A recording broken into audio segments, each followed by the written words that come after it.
얼마 전까지만 해도 한미 FTA 협상에 대한 우리 측의 입장은 미국의 일방적 개정 협상에 동의하지 않는다, 당당하게 대응하겠다였죠. 그런데 어떤 이유로 개정 협상을 택한 건지, 또 실제 개정이 이루어진다면 우리 경제에는 어떤 영향을 미칠지 취재 기자와 좀 더 짚어보겠습니다.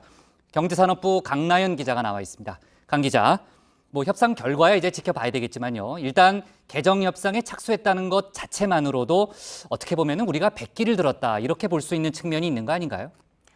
네, 한마디로 도널드 트럼프 미국 대통령의 초강경 압박 때문입니다.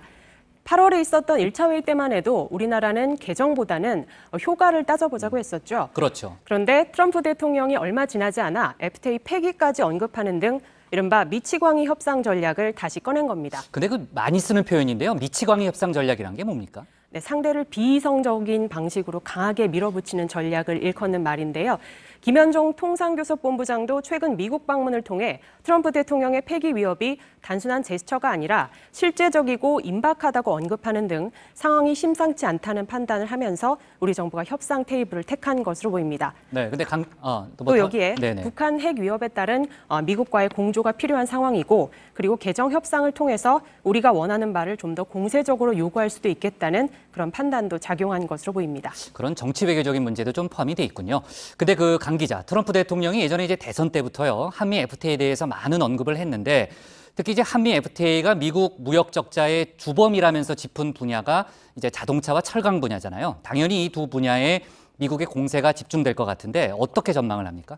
자동차의 경우 원래 미국은 2012년 한미 FTA 발효 후에도 2.5% 한국산 자동차에 2.5%의 관세를 부과하다가 지난해 폐지를 했습니다.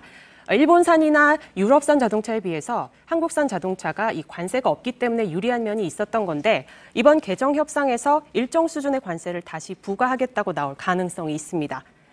그리고 연비나 수리 규정을 까다롭게 하는 등 추가 규제를 가할 우려도 있는데, 안 그래도 요즘 완성차 업체들의 수출이 부진한 상태라 업계에서는 미국 시장에서 추가 타격을 입을까 긴장하고 있습니다. 또 FTA 협정과 관계없이 원래 무관세였던 철강 분야도 이미 적용하고 있는 반덤핑이나 상계 관세를 좀 더 엄격하게 적용할 수가 있습니다.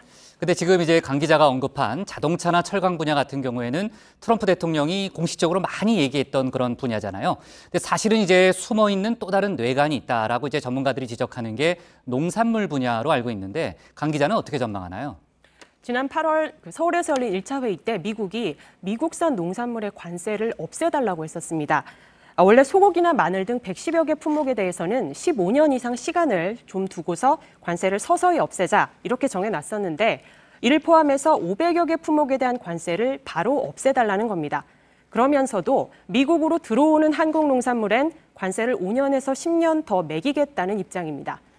무엇보다 가장 우려하는 품목은 쌀입니다.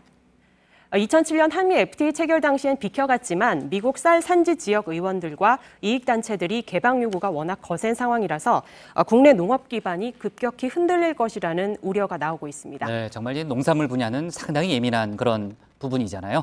자, 어쨌든 개정 협상이 시작이 됐으니까 어떻게 하면 우리 국익을 최대한 실현할 수 있을지 앞으로 협상력이 상당히 중요해진 그런 시점이 됐군요.